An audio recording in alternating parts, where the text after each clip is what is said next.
Saat aku pulang dari pasar, aku kaget suami dan mertua tinggalkan sebuah surat yang isinya, "Urus saja adikmu yang tidak berguna itu." Aku lihat adikku sedang menangis. Tiba-tiba adikku berkata, "Bantu aku balas dendam Mbak." Mereka tak tahu kalau aku adalah pemilik perusahaan tempat suami Mbak bekerja.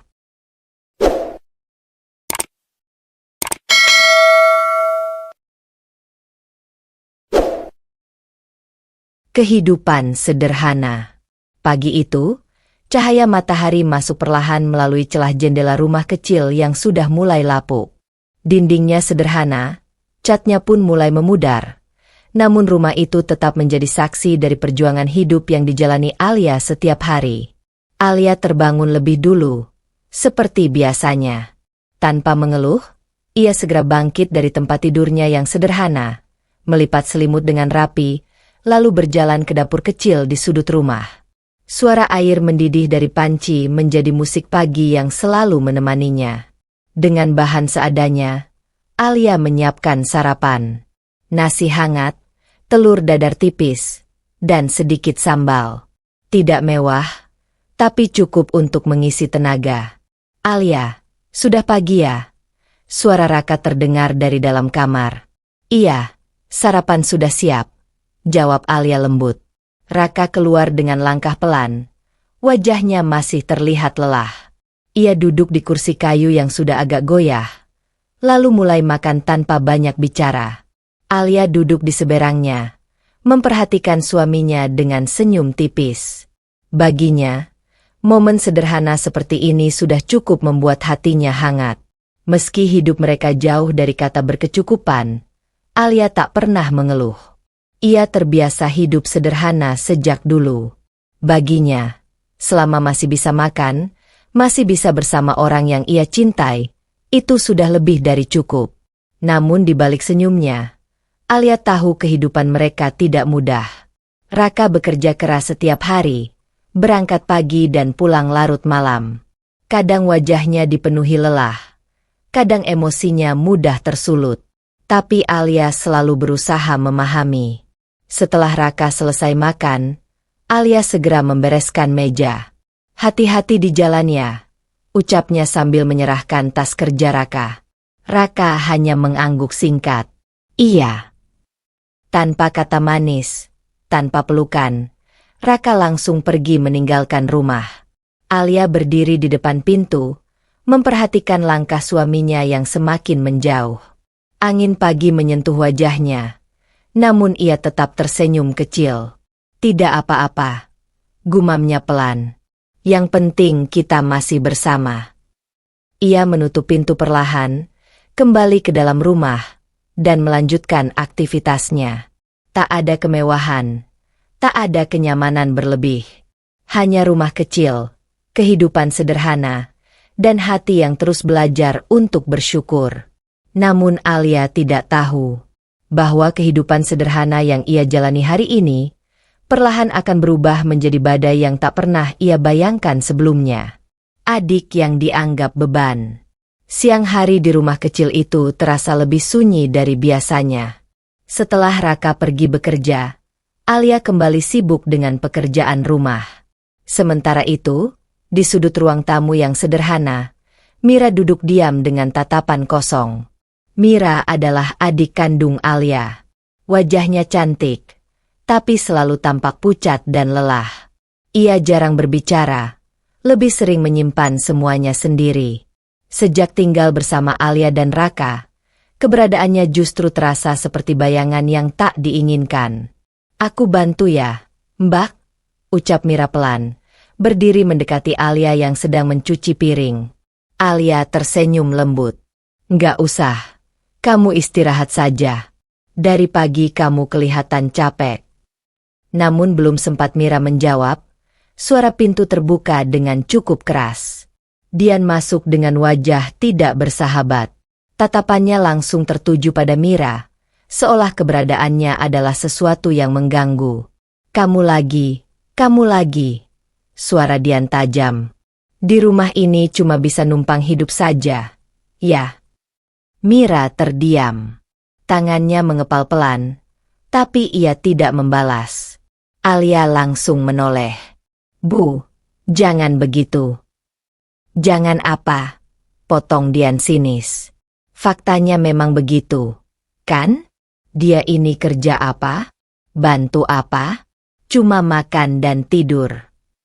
Kata-kata itu seperti pisau yang menusuk tanpa ampun. Mira menunduk dalam. Bibirnya bergetar. Tapi ia berusaha menahan air mata. Aku bisa cari kerja, Bu, ucapnya lirih. Dian tertawa kecil, penuh ejekan. Kerja? Kamu? Jangan mimpi tinggi-tinggi. Lihat diri dulu. Alia mendekat, mencoba melindungi adiknya. Mira lagi berusaha. Bu, kasih waktu. Waktu. Dian menggeleng kesal. Sudah berapa lama dia di sini? Hasilnya apa? 0. Suasana mendadak terasa berat. Udara seolah ikut menekan dada. Tak lama kemudian, Raka pulang lebih cepat dari biasanya. Ia masuk sambil melepas sepatu, lalu melirik sekilas ke arah Mira. Masih di sini juga, katanya dingin. Mira menutup matanya sejenak. Kata-kata itu terasa lebih menyakitkan daripada teriakan. Raka. Alia mencoba menegur. Tapi Raka hanya menghela napas kasar. Aku capek kerja. Pulang-pulang lihatnya begini lagi. Rumah jadi penuh beban. Beban. Satu kata itu cukup untuk menghancurkan sisa ketegaran Mira. Ia mundur perlahan, lalu berbalik menuju kamar kecil di belakang. Pintu ditutup pelan, tapi suara isaknya tak bisa sepenuhnya disembunyikan. Alia berdiri terpaku. Hatinya terasa sesak. Di satu sisi, ia adalah seorang istri yang ingin menjaga rumah tangganya tetap utuh. Tapi di sisi lain, ia adalah kakak yang tak sanggup melihat adiknya terus disakiti. Di balik pintu kamar itu, Mira menutup mulutnya, mencoba meredam tangis. Tidak ada yang tahu bahwa gadis yang dianggap beban itu sebenarnya sedang menyimpan sesuatu yang jauh lebih besar dari yang mereka bayangkan. Hinaan setiap hari. Hari-hari di rumah kecil itu berjalan seperti biasa, tapi bagi Mira, setiap hari terasa semakin berat. Pagi itu, Mira sudah bangun lebih dulu. Ia menyapu lantai, membersihkan meja, bahkan menyiapkan air untuk memasak. Ia berusaha melakukan apa saja agar keberadaannya tidak lagi dianggap sia-sia. Namun usaha itu seolah tak pernah cukup. Saat Dian keluar dari kamar, matanya langsung menyapu seluruh ruangan. Ia memperhatikan lantai yang sudah bersih, lalu melirik Mira yang berdiri canggung di dekat dapur. Kamu lagi? Ucap Dian datar, tanpa sedikit pun apresiasi. Sok rajin sekarang. Mira menunduk. Aku cuma mau bantu, Bu. Dian mendengus. Bantu? Halah, paling juga cuma pura-pura. Ujung-ujungnya tetap saja jadi beban. Kata itu lagi. Beban. Seolah sudah menjadi label yang melekat pada diri Mira. Alia yang mendengar dari dapur mencoba menenangkan suasana. Bu, Mira benar-benar bantu dari tadi pagi. Diam kamu, potong Dian tajam. Kamu itu terlalu membela dia. Makanya dia jadi manja dan gak tahu diri. Mira menggigit bibirnya kuat-kuat. Tangannya gemetar. Tapi ia tetap berdiri diam. Ia sudah terlalu sering menghadapi hal seperti ini. Bukan sekali. Bukan 2 kali. Setiap hari. Saat makan, Dian selalu menyindir. Enak ya hidup gratis. Makan tinggal makan. Saat Mira mencoba mencuci baju, Dian tetap mencela. Cuciannya aja masih kaku. Dasar nggak becus. Bahkan saat Mira hanya duduk diam, hinaan itu tetap datang. Kerja nggak? Ngapa-ngapain nggak? Mau jadi apa hidup kamu? Tak ada satupun yang luput dari komentar pedas Dian. Sore itu, Raka pulang dan duduk di ruang tamu. Mira sedang menyapu halaman kecil di depan rumah. Keringat membasahi dahinya, Tapi ia tetap melanjutkan pekerjaannya. Raka memperhatikannya sekilas, lalu berkata dengan nada meremehkan, "Rajin juga, tapi tetap nggak ada gunanya." Kalimat itu seperti palu yang menghantam keras. Mira berhenti sejenak. Napasnya tertahan. Ia ingin bicara, ingin membela diri, tapi suaranya seolah hilang. Alia yang melihat itu langsung menghampiri. "Mas, jangan begitu." Raka hanya mengangkat bahu. "Aku cuma ngomong fakta." Fakta. Kata yang mereka gunakan untuk membenarkan luka yang mereka berikan. Malam harinya, Mira kembali ke kamarnya. Ia duduk di lantai, memeluk lututnya sendiri. Air mata jatuh tanpa suara. Setiap hinaan, setiap kata yang merendahkan, perlahan menumpuk menjadi luka yang semakin dalam. Namun di balik semua itu, ada sesuatu yang tetap ia tahan rapat. Sebuah rahasia, sebuah identitas, dan sebuah kekuatan yang suatu hari nanti akan mengubah segalanya. Tapi untuk sekarang, ia masih harus menjadi beban di mata mereka setiap hari. Suami yang berubah. Sejak Raka diterima bekerja di sebuah perusahaan besar, suasana di rumah kecil itu mulai terasa berbeda.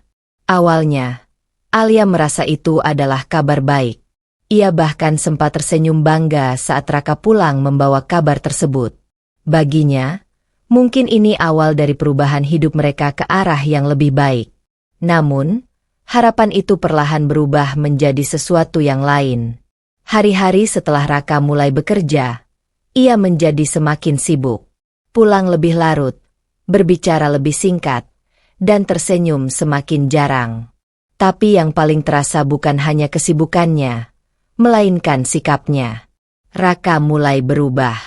Suatu malam, Alia menyiapkan makan malam seperti biasa. Ia menunggu Raka pulang dengan sabar, meski jam sudah menunjukkan waktu yang cukup larut.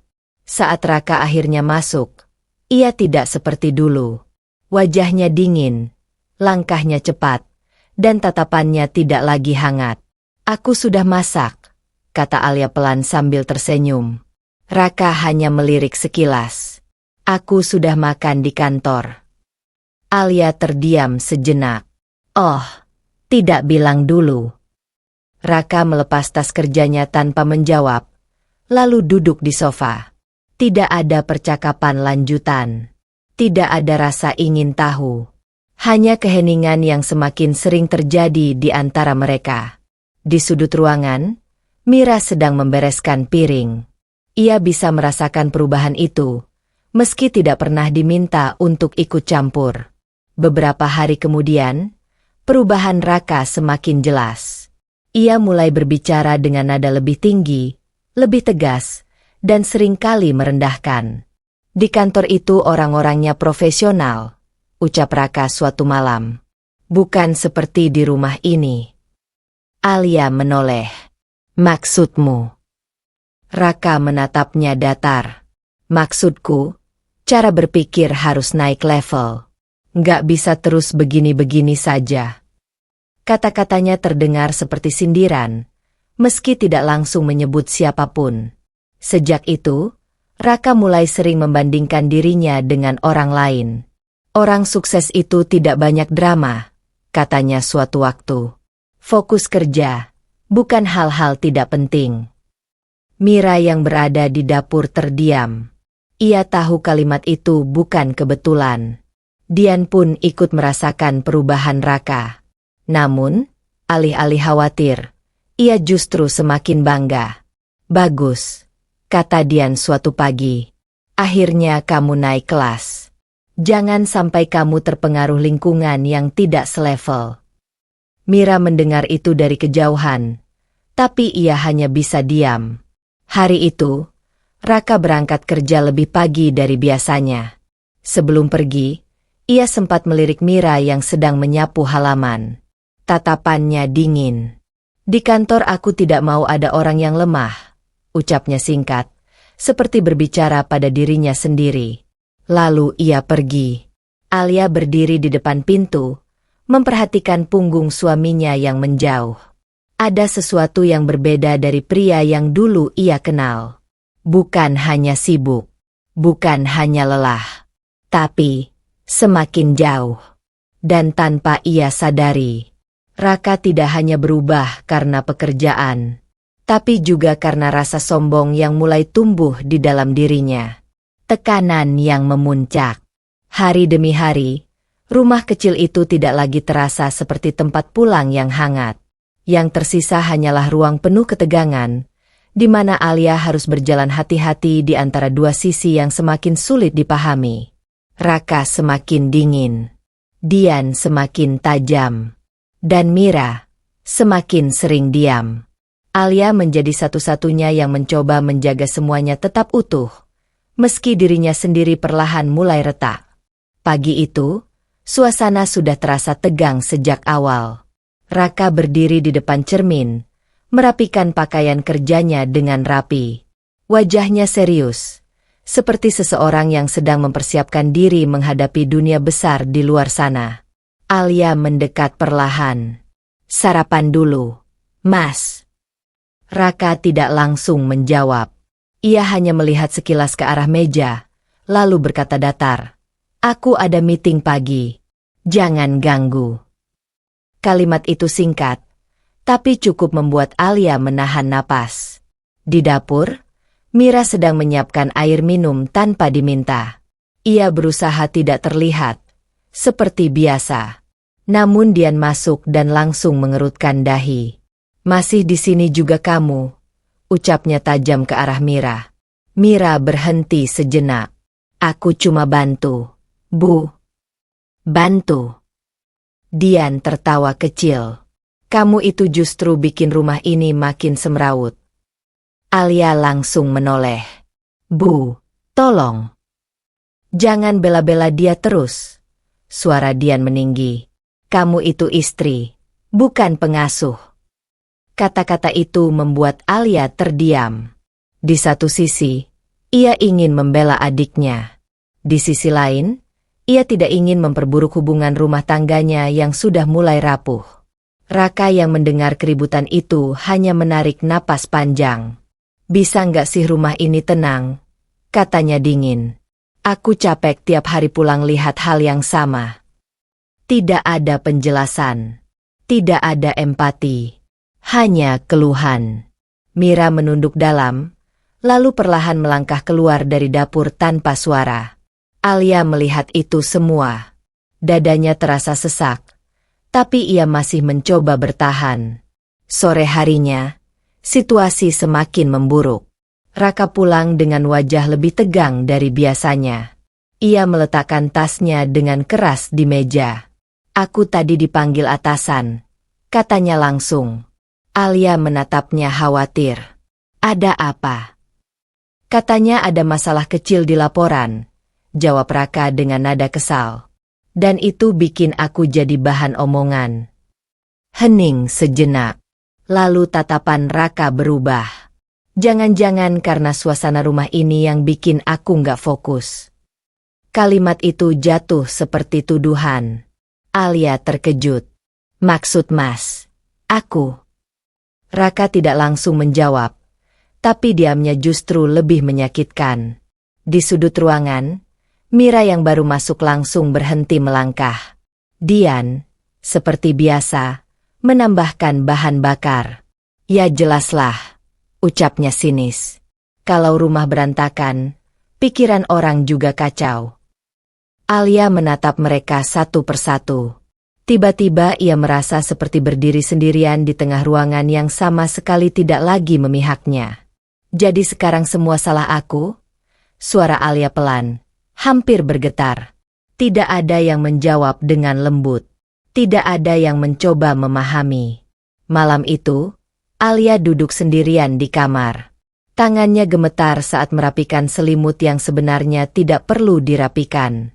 Di luar, suara Dian masih terdengar mengomel.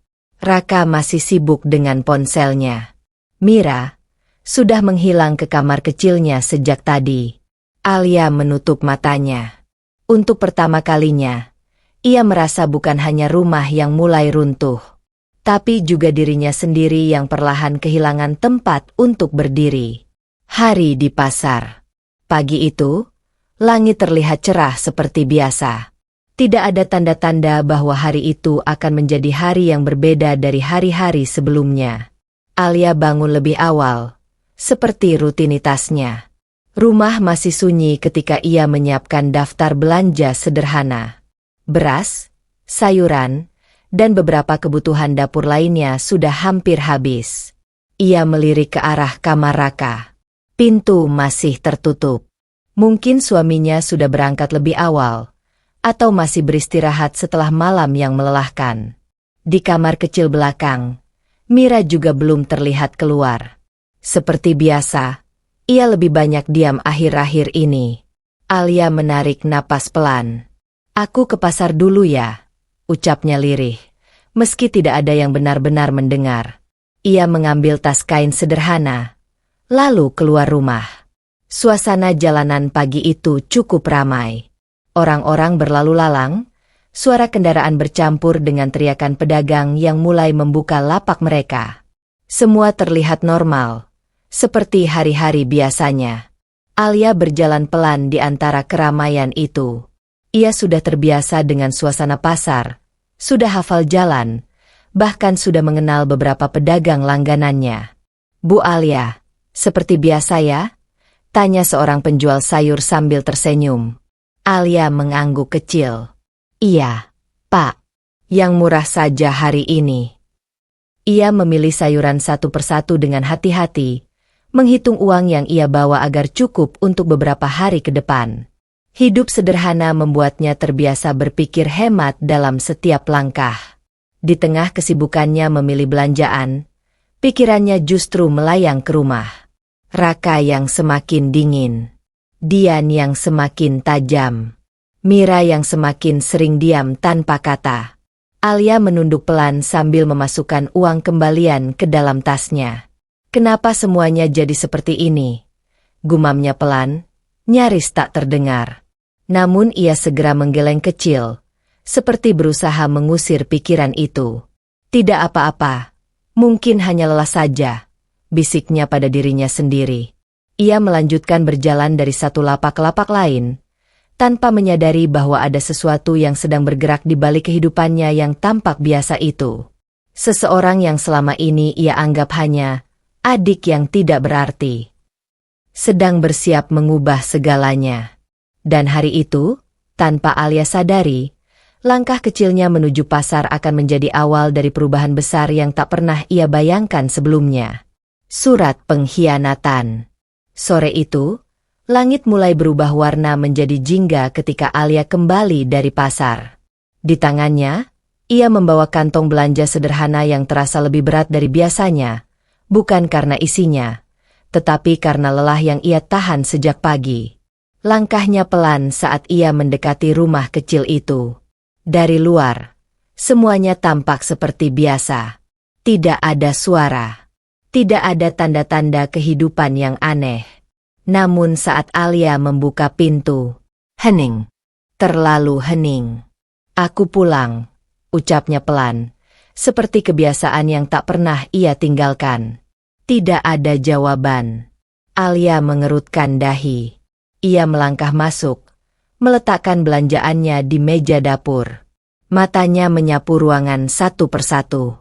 Kosong. Tidak ada Raka di ruang tamu. Tidak ada Dian yang biasanya duduk sambil mengomel. Bahkan Mira tidak terlihat sama sekali. "Aneh," gumam Alia pelan. Ia berjalan ke kamar. Pintu terbuka. Kosong. Kamar rapi. Terlalu rapi, seolah tidak ada kehidupan di dalamnya. Perasaan tidak nyaman mulai muncul di dada Alia. Ia kembali ke ruang tamu dengan langkah lebih cepat. Di atas meja kayu kecil itu, ada sesuatu yang sebelumnya tidak ada. Sebuah amplop putih. Tangan Alia sedikit gemetar saat mengambilnya. Tanpa nama pengirim. Tanpa penjelasan. Hanya sebuah surat. Ia membuka perlahan. Dan saat matanya mulai membaca isi tulisan itu, Dunianya seolah berhenti. Jangan mencari kami. Kami sudah lelah hidup dalam keadaan seperti ini. Urusi saja adikmu yang tidak berguna itu. Tangan Alia langsung gemetar hebat. Napasku tercekat. Ia membaca ulang, seolah berharap kalimat itu akan berubah menjadi sesuatu yang lebih manusiawi. Tapi tidak. Tulisan itu tetap sama. Dingin. Kejam. Menghancurkan. Apa maksudnya? Suara Alia bergetar. Raka. Ia segera berbalik, memeriksa seluruh rumah lagi. Setiap sudut, setiap kamar, bahkan halaman belakang. Kosong. Tidak ada siapapun. Tidak ada jejak perpisahan yang layak. Yang tersisa hanya kesunyian. Dan surat itu. Alia kembali duduk di kursi. Tangannya masih memegang kertas itu erat-erat, sampai ujungnya kusut. Matanya mulai basah. Ini bercanda, kan? Bisiknya lirih. Tapi tidak ada yang menjawab. Ia menatap sekali lagi isi surat itu. Kalimat terakhir terasa paling menyakitkan. Urusi saja adikmu yang tidak berguna itu. Air mata Alia akhirnya jatuh. Pelan, tapi pasti. Di tengah rumah yang tiba-tiba terasa asing itu, Alia sadar satu hal. Orang-orang yang ia anggap keluarganya telah pergi. Tanpa penjelasan. Tanpa perpisahan. Tanpa hati. Air mata yang pecah. Malam mulai turun ketika Alia masih duduk di ruang tamu, memegang surat itu dengan tangan yang sudah dingin. Rumah terasa semakin kosong. Seolah seluruh udara di dalamnya ikut menghilang bersama kepergian Raka dan Dian. Pintu kamar belakang perlahan terbuka. Mira keluar. Langkahnya pelan, ragu, seperti seseorang yang sudah lama menahan diri untuk tidak muncul ke permukaan. Wajahnya pucat, matanya sembab, dan ada sesuatu yang berbeda darinya malam itu, seolah beban yang selama ini ia simpan sudah tidak bisa ditahan lagi. Alia langsung menoleh. Mira. Suara Alia serak. Mira tidak menjawab. Ia hanya berdiri beberapa detik di ambang pintu, menatap Alia yang masih memegang surat di tangannya. Lalu, perlahan, tubuhnya melemah. Mira jatuh berlutut. Dan saat itu juga, tangisnya pecah. Bukan tangis kecil. Bukan isakan tertahan. Tapi tangis yang selama ini terkunci rapat, yang akhirnya meledak tanpa bisa dihentikan. Alia terkejut. Ia segera berdiri dan menghampiri adiknya. Mira, kenapa? Alia berusaha menyentuh bahunya, tapi Mira justru semakin menangis keras. Aku sudah nggak kuat, Mbak. Suara Mira bergetar hebat di sela tangisnya. Aku sudah terlalu lama diam. Alia membeku. Untuk pertama kalinya, ia melihat Mira yang benar-benar hancur. Bukan Mira yang pendiam. Bukan Mira yang selalu dianggap kuat. Tapi Mira yang terluka. Mira menunduk dalam, kedua tangannya memegang lantai seolah ia takut jatuh lebih dalam lagi. Mereka selalu bilang aku tidak berguna, ucap Mira tersendat. Setiap hari, aku dengar itu. Setiap hari. Alia menahan napasnya. Air matanya sendiri mulai jatuh tanpa ia sadari. Aku cuma diam. Aku pikir kalau aku diam, semuanya akan berhenti. Lanjut Mira dengan suara patah. Tapi tidak berhenti, Mbak. Tangisnya semakin keras. Alia akhirnya memeluknya. Erat. Seolah mencoba menahan seluruh luka yang sudah terlalu lama dibiarkan mengalir. Kenapa kamu tidak cerita dari dulu? Suara Alia bergetar. Mira menggeleng dalam pelukan itu. Aku takut Mbak ikut terluka. Kalimat itu membuat dada Alia semakin sesak. Malam itu, untuk pertama kalinya, Alia tidak hanya melihat adiknya sebagai sosok yang lemah, seperti anggapan orang lain. Ia melihat seluruh luka yang selama ini disembunyikan dengan diam. Dan di tengah rumah yang sunyi, hanya ada dua perempuan yang saling memeluk. Dengan air mata yang akhirnya jatuh tanpa bisa ditahan lagi. Pengakuan mengejutkan. Malam itu masih sunyi ketika tangis Mira mulai mereda di pelukan Alia.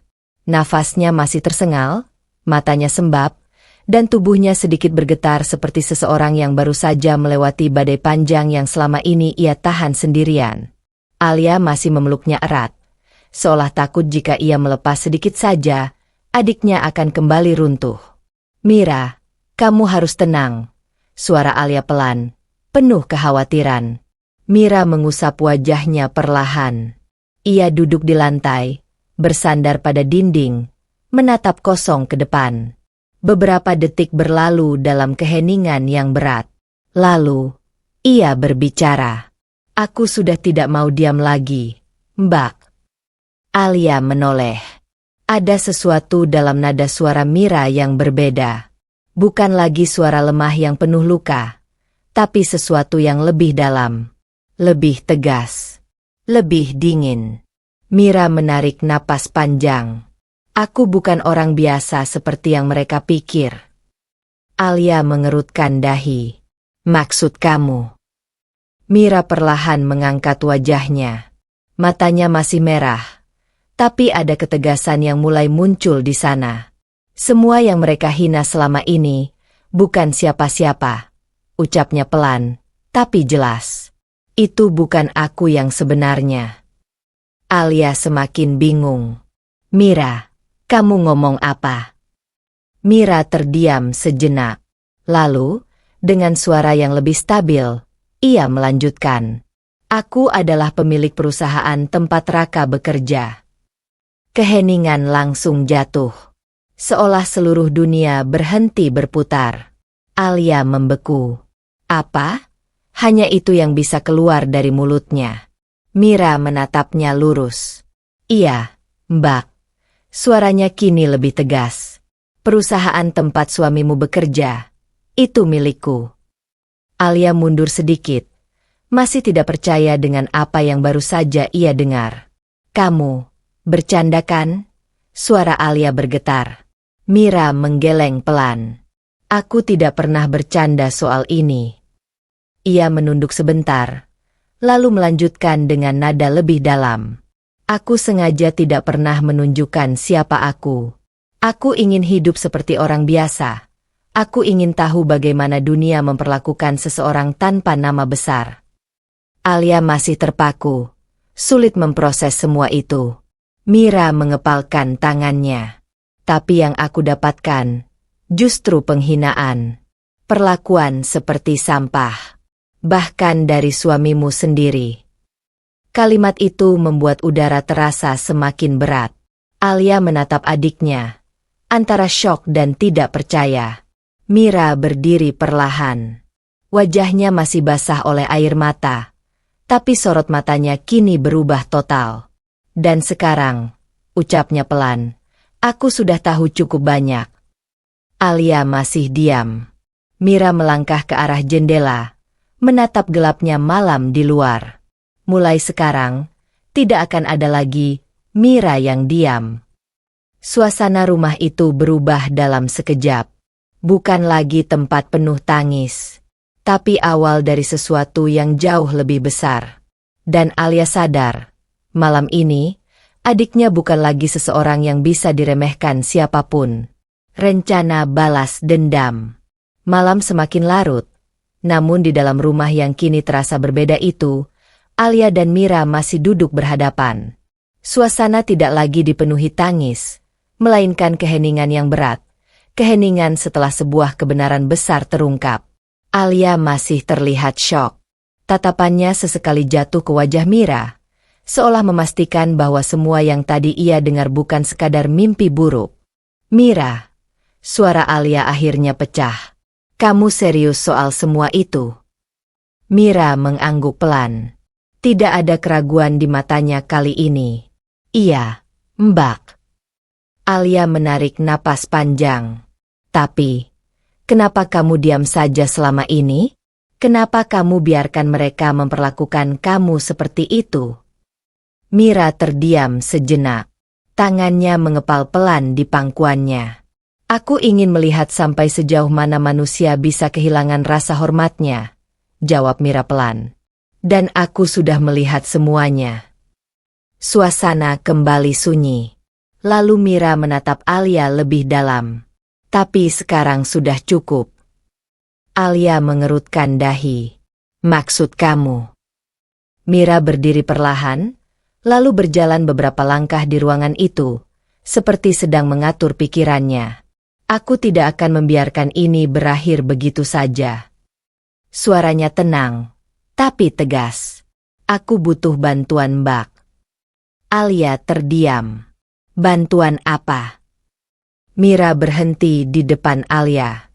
Tatapannya tajam namun masih menyimpan luka. Aku ingin kamu ada di sisiku. Alia terlihat bingung. Untuk apa? Mira menghela napas panjang. Untuk membalas semuanya. Kata itu menggantung di udara. Balas dendam. Alia langsung menunduk. Seolah kata itu terlalu berat untuk langsung ia terima. Mira, aku nggak yakin itu jalan yang benar. Suara Alia pelan. Mira tidak langsung menjawab. Ia menatap kakaknya lama, lalu berkata dengan suara lebih rendah namun penuh tekanan emosi yang terpendam. Mereka tidak hanya meninggalkan kita, Mbak Raka. Dian, mereka menghancurkan kita tanpa alasan. Alia terdiam. Mira melanjutkan, kali ini lebih dingin. Aku tidak akan membiarkan mereka pergi begitu saja seolah tidak terjadi apa-apa. Hening. Alia menggenggam tangannya sendiri erat-erat. Hatinya berperang antara rasa sakit, kecewa, dan ketakutan akan arah yang akan mereka ambil. Namun di sisi lain, ia masih mengingat semua hinaan, semua luka, dan surat yang ditinggalkan begitu saja. Mira mendekat sedikit. Aku tidak memaksa kamu, Mbak. Suaranya melembut.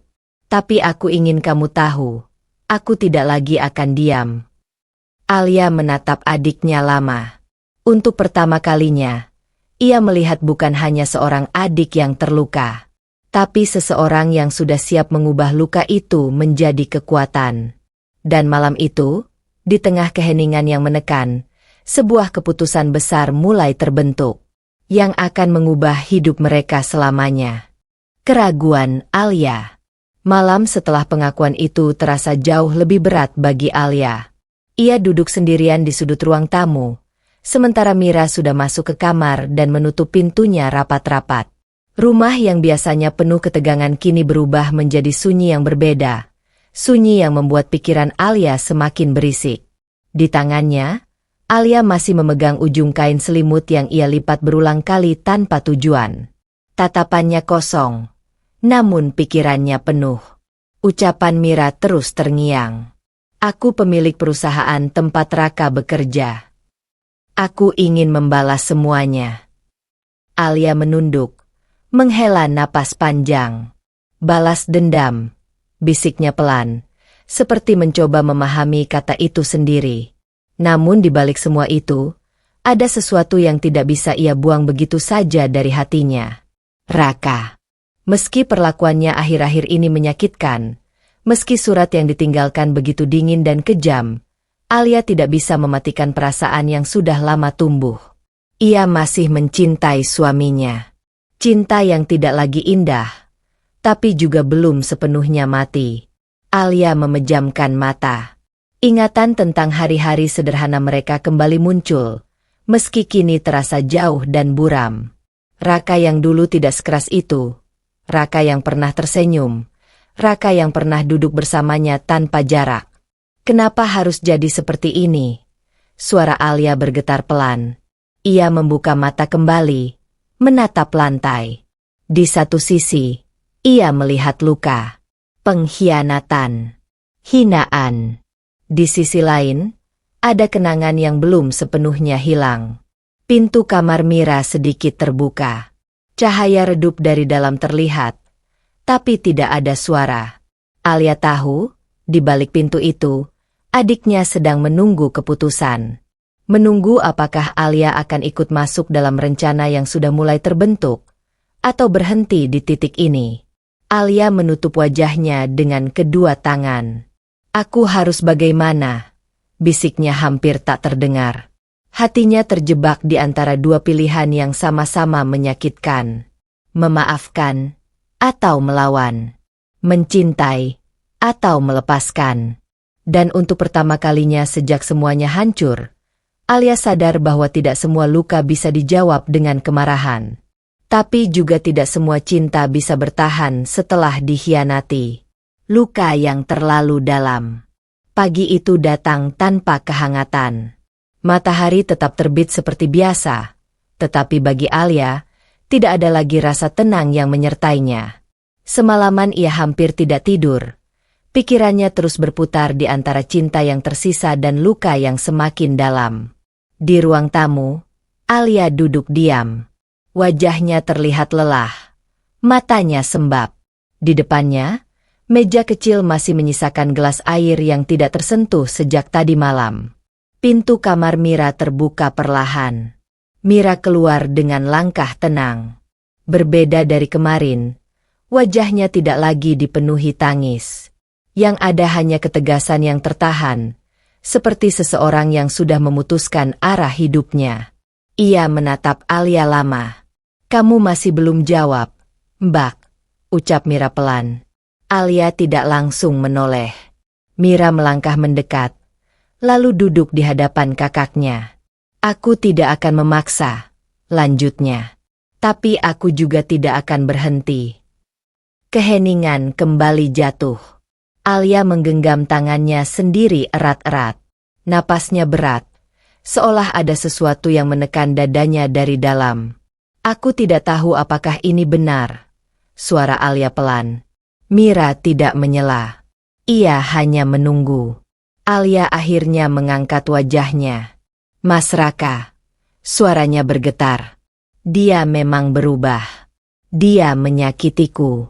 Tapi aku tidak bisa menghapus semua yang pernah ada begitu saja. Mira menatapnya dengan tenang. Alia menunduk lagi. Tapi, lanjutnya, kali ini lebih pelan. Aku juga tidak bisa melupakan semua hinaan itu. Suasana menjadi hening sesaat. Alia menarik napas panjang, seolah menahan sesuatu yang sudah lama terpendam. Setiap hari aku mencoba bertahan. Setiap hari aku mencoba mengerti, tapi yang aku dapat hanya rasa sakit. Tangannya mulai gemetar. Dan surat itu, suaranya pecah sejenak. Cara mereka pergi, seperti aku tidak pernah berarti apa-apa. Air mata mulai jatuh, tapi kali ini Alia tidak mengusapnya. Ia membiarkannya mengalir. Mira menatap kakaknya tanpa berkata apa-apa. Alia menutup mata sesaat, lalu membuka kembali dengan sorot yang berbeda. Bukan lagi kebingungan, tapi sesuatu yang lebih berat.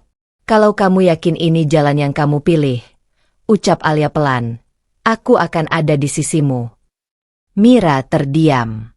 Alia melanjutkan, suaranya kini lebih stabil. Tapi bukan karena aku ingin balas dendam. Ia berhenti sejenak. Melainkan karena aku juga sudah terluka terlalu dalam. Hening. Mira akhirnya mengangguk pelan. Dan di momen itu, tanpa perlu kata tambahan, keduanya memahami satu hal, bahwa keputusan ini bukan lagi tentang emosi sesaat, tapi tentang luka yang sudah terlalu lama dibiarkan, sampai akhirnya tidak bisa lagi kembali seperti semula.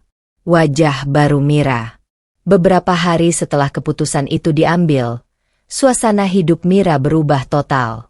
Pagi itu, Alia terbangun dan mendapati rumah terasa jauh lebih tenang dari biasanya. Tidak ada lagi suara tangisan diam di balik kamar kecil. Tidak ada lagi langkah pelan yang ragu-ragu di lorong rumah sederhana itu. Yang ada hanyalah perubahan yang perlahan mulai terasa nyata. Di dalam kamar, Mira berdiri di depan cermin besar yang baru saja dipasang. Untuk pertama kalinya, ia tidak lagi terlihat seperti sosok yang diremehkan dan dianggap tidak berarti. Rambutnya ditata rapi. Pakaiannya formal dan elegan. Tatapannya berbeda. Lebih tajam, lebih tenang, dan penuh kendali. Ia bukan lagi Mira yang diam. Ia sudah berubah.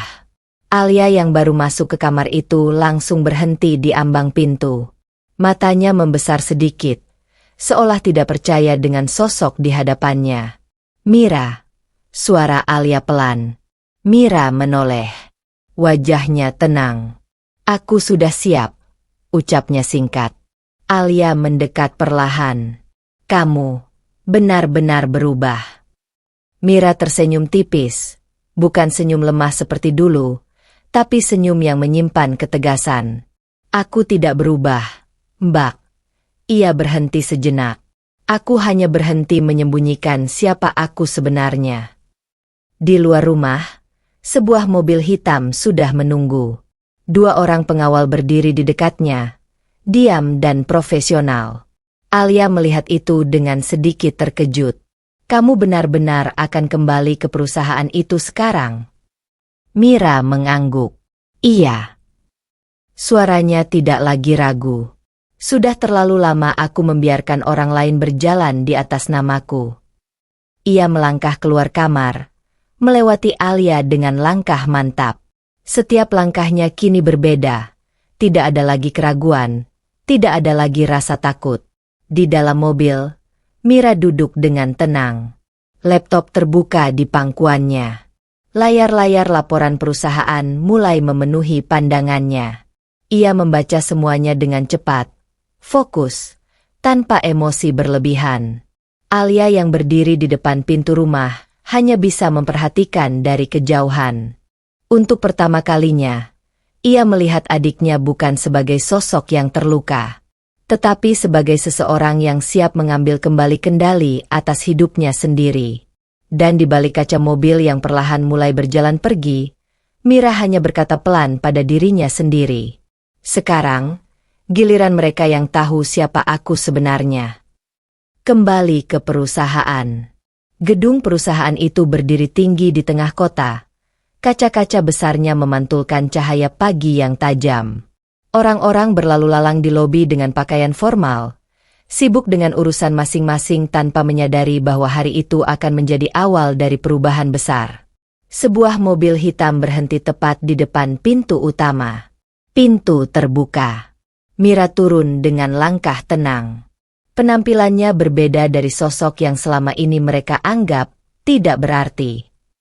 Ia berjalan dengan penuh kendali, rapi, elegan, dan tanpa sedikit pun keraguan. Semua orang di lobi sempat melirik sekilas. Namun tidak ada yang benar-benar memperhatikannya secara serius, hingga ia melangkah menuju resepsionis. Seorang petugas resepsionis menatapnya sopan. "Maaf, Anda ada janji dengan siapa?" Mira berhenti tepat di depan meja. "Aku tidak punya janji," jawabnya tenang. Petugas itu sedikit bingung. "Kalau begitu, ada keperluan apa, Bu?" Mira menatap ke arah lift utama yang menuju lantai direksi. Suaranya tetap datar, tapi tegas. "Aku kembali." Hening sesaat. Beberapa karyawan di sekitar mulai memperhatikan percakapan itu. Ada sesuatu dari cara Mira berbicara yang membuat suasana berubah, meski mereka belum tahu alasannya. Tak lama kemudian, seorang pria datang dari arah dalam gedung. "Kevin." Langkahnya cepat. Wajahnya langsung berubah serius saat melihat Mira berdiri di lobi. "Direksi sudah menunggu," ucap Kevin singkat. Tanpa banyak kata, Mira mengangguk. Ia berjalan menuju lift utama. Saat pintu lift tertutup, suasana lobi kembali ramai, tapi ada sesuatu yang berbeda, seolah ada pertanyaan besar yang baru saja ditinggalkan di udara. Di dalam lift, hanya ada Mira dan Kevin. "Semua sudah berjalan sesuai rencana?" tanya Mira tanpa menoleh. Kevin mengangguk. "Iya, Nona Mira. Mereka belum tahu apapun." Mira menatap angka lantai yang terus naik. "Bagus." Suaranya pelan, tapi penuh tekanan. "Biarkan mereka tetap tidak tahu, sampai waktunya tiba." Lift berhenti di lantai tertinggi. Pintu terbuka. Ruang direksi perusahaan itu menyambutnya dengan suasana dingin dan formal. Beberapa orang sudah menunggu di dalam, duduk rapi dengan ekspresi profesional. Namun saat Mira melangkah masuk, beberapa dari mereka langsung saling bertukar pandang. Ada sesuatu yang familiar, tapi juga tidak bisa langsung mereka pahami. Mira berhenti di tengah ruangan. Tatapannya menyapu seluruh orang yang ada di sana. Dan untuk pertama kalinya sejak semua penghinaan itu terjadi, ia berdiri di tempat yang benar-benar miliknya. "Aku sudah kembali," ucap Mira pelan. Tapi kali ini, tidak ada yang berani menganggapnya biasa saja. Raka yang tak menyadari. Di lantai lain gedung perusahaan itu, suasana tetap berjalan seperti biasa. Para karyawan sibuk dengan pekerjaan masing-masing, mengetik laporan, menerima panggilan, dan membahas target yang harus dicapai hari itu. Raka duduk di mejanya, menatap layar komputer dengan wajah serius. Ia tampak lelah, tetapi tetap berusaha menjaga citra dirinya sebagai karyawan yang profesional. Di benaknya, ia hanya memikirkan satu hal, bagaimana cara kembali naik posisi setelah beberapa kesalahan yang membuatnya mulai dipantau ketat oleh atasan. Ia tidak tahu bahwa perubahan besar sedang terjadi tepat di atas kepalanya. Di lantai direksi, Mira sudah kembali dengan identitas aslinya. Namun di lantai kerja Raka, nama itu belum berarti apa-apa. "Raka, kamu sudah kirim revisi laporan?" tanya rekan kerjanya dari samping meja. "Sudah hampir," jawab Raka singkat tanpa menoleh. Ia menghela napas, lalu meneguk kopi yang sudah mulai dingin. Matanya sesekali melirik jam dinding, menghitung waktu rapat yang akan datang. Raka masih tidak menyadari bahwa arah hidupnya mulai berubah.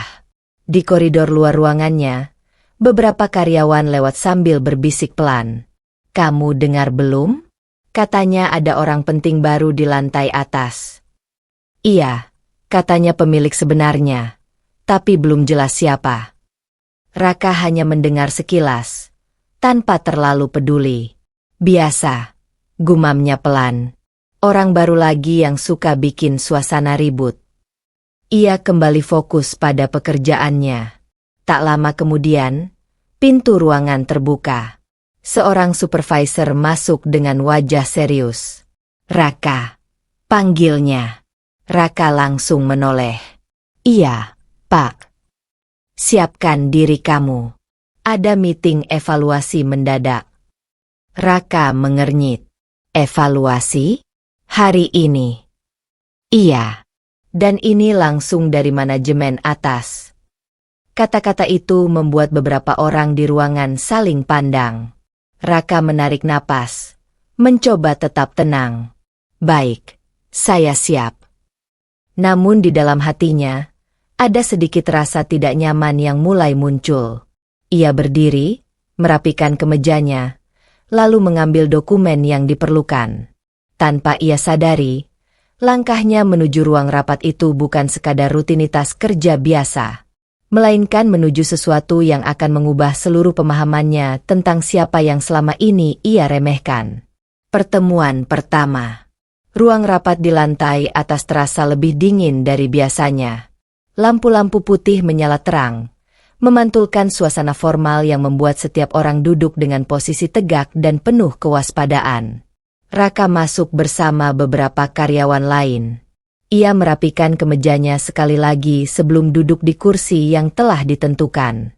Wajahnya tampak serius, tapi di dalam dirinya ada sedikit rasa gelisah yang tidak bisa ia jelaskan. Di ujung meja panjang, beberapa kursi utama masih kosong. "Siapa yang datang hari ini?" bisik salah satu rekan kerja di samping Raka. "Katanya dari manajemen atas," jawab yang lain pelan. Raka hanya mendengarkan sekilas, lalu kembali menatap berkas di depannya. Ia mencoba fokus, meski perasaan tidak nyaman itu semakin mengganggu. Pintu ruangan akhirnya terbuka. Semua orang langsung terdiam. Langkah kaki terdengar masuk dengan tenang dan teratur. Mira muncul di ambang pintu. Namun tidak ada satupun yang langsung mengenalinya. Penampilannya benar-benar berbeda dari sosok yang dulu mereka anggap tidak penting. Rambutnya rapi, pakaiannya formal elegan, dan cara berjalannya penuh kendali. Aura yang ia bawa membuat seluruh ruangan otomatis menjadi lebih hening. Di belakangnya, Kevin berjalan mengikuti dengan sikap profesional. Mira melangkah ke kursi utama tanpa ragu, lalu duduk dengan tenang. Tatapannya menyapu seluruh orang yang ada di ruangan itu, termasuk Raka. Namun Raka hanya menatap sekilas, tanpa curiga sedikitpun. Ia merasa asing, tapi tidak merasa perlu memikirkan lebih jauh. "Siapa dia?" bisik Raka pelan ke rekan di sebelahnya. "Entahlah," jawab temannya. "Tapi sepertinya orang penting." Raka mengangkat bahu kecil.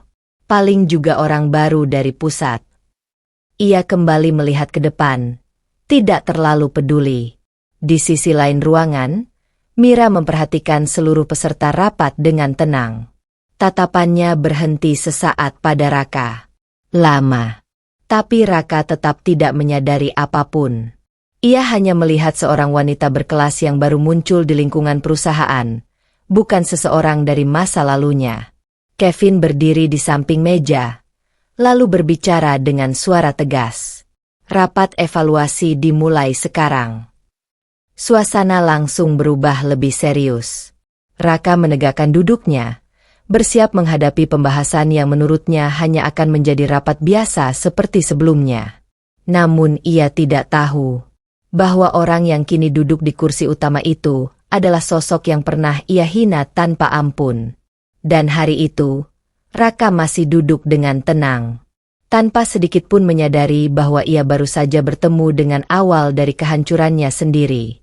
Awal kejatuhan. Ruang rapat masih terasa kaku setelah pertemuan dimulai. Semua peserta duduk dengan tegang, menunggu arahan berikutnya dari kursi utama tempat Mira berada. Raka masih belum menyadari siapa wanita itu sebenarnya. Ia hanya menganggapnya sebagai bagian dari manajemen baru yang datang untuk melakukan evaluasi rutin. Namun suasana mulai berubah ketika Mira membuka dokumen di depannya. Mulai dari laporan divisi operasional, ucap Mira dengan suara tenang namun tegas. "Saya ingin melihat siapa yang benar-benar memahami pekerjaannya, bukan hanya yang terlihat sibuk."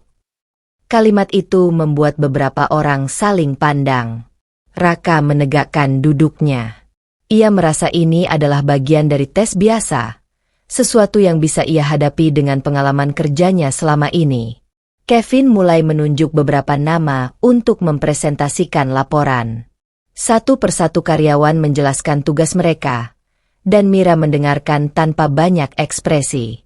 Hingga akhirnya, Raka. Nama itu disebut. Raka langsung mengangkat wajah. "Saya." Mira mengangguk pelan. "Jelaskan laporan revisi yang kamu kirim kemarin, secara detail." Raka menghela napas singkat, lalu berdiri dengan percaya diri. Ini bidangnya. Ini pekerjaannya sehari-hari. Ia mulai menjelaskan dengan lancar, memaparkan angka, strategi, dan hasil kerja timnya. Beberapa orang di ruangan mengangguk kecil, menilai presentasinya cukup baik. Namun Mira tidak menunjukkan reaksi apapun. Wajahnya tetap datar. Saat Raka selesai, ia duduk kembali dengan rasa percaya diri yang masih tersisa. "Selesai," katanya singkat. Beberapa detik hening. Mira menutup foldernya perlahan. "Menarik," ucapnya akhirnya. Raka sedikit tersenyum kecil. Ia mengira itu pujian. Namun nada suara Mira berubah lebih tajam, tapi tidak akurat. Senyum Raka langsung memudar. Mira menatapnya lurus. "Data yang kamu sampaikan tidak sesuai dengan laporan internal sistem perusahaan. Ada selisih pada analisis biaya dan efisiensi." Raka mengerutkan dahi. "Tapi saya sudah sesuai dengan laporan tim saya, Bu." Mira tidak langsung menjawab. Ia hanya memberi isyarat kecil ke Kevin. Kevin berdiri dan menyalakan layar besar di depan ruangan. Data dan grafik muncul satu persatu, menunjukkan perbandingan yang jelas. Dan semuanya bertentangan dengan apa yang baru saja Raka sampaikan. Suasana ruangan langsung berubah tegang. Raka mulai merasa tidak nyaman. Ini, mungkin ada kesalahan input dari sistem, ucapnya mencoba membela diri. Mira menatapnya tanpa emosi. Kesalahan input, ulangnya pelan. Raka mengangguk cepat. Iya, mungkin sistemnya belum update. Beberapa orang di ruangan mulai terdiam. Mira menutup foldernya lagi, lalu bersandar sedikit di kursinya. Kalau begitu, ucapnya tenang, kamu tidak benar-benar memahami data yang kamu kirim. Kalimat itu jatuh pelan, tapi berat. Raka terdiam. Untuk pertama kalinya sejak rapat dimulai, ia merasa posisinya goyah. Mira melanjutkan dengan suara tetap tenang. Di perusahaan ini, kesalahan bukan hanya soal angka, tapi soal pemahaman. Ia menatap Raka lebih lama, dan pemahaman yang salah akan berdampak besar. Raka menelan ludahnya pelan. Ia mulai sadar bahwa ini bukan sekadar rapat biasa. Ini adalah ujian. Dan tanpa ia ketahui, ujian itu baru saja membuka pintu awal dari kejatuhannya. Kesalahan fatal. Sejak rapat evaluasi itu, suasana kerja Raka tidak lagi sama. Ia mulai merasa diawasi. Setiap laporan yang ia buat seperti diperiksa lebih ketat dari biasanya. Namun di balik tekanan itu, ia justru berusaha membuktikan dirinya lebih keras lagi. Raka duduk di mejanya sejak pagi, menatap layar komputer dengan mata lelah. Di depannya terbuka file laporan proyek besar yang harus segera diserahkan ke manajemen. Kalau proyek ini sukses, posisi aku pasti naik, gumamnya pelan, lebih kepada dirinya sendiri. Ia tidak menyadari bahwa keputusan yang ia ambil beberapa menit kemudian akan menjadi titik balik yang menghancurkan semuanya. Tanpa melakukan pengecekan ulang secara menyeluruh, Raka mengubah beberapa data pada laporan efisiensi biaya. Ia menganggap itu hanya penyesuaian kecil agar hasilnya terlihat lebih baik di mata atasan. Aku sudah paham sistemnya, pikirnya percaya diri. Ini bukan masalah besar. Ia lalu mengirim laporan itu ke sistem pusat. Selesai. Namun di lantai atas, di ruangan yang jauh lebih tenang, data yang masuk langsung muncul di layar monitoring. Mira sedang berada di sana.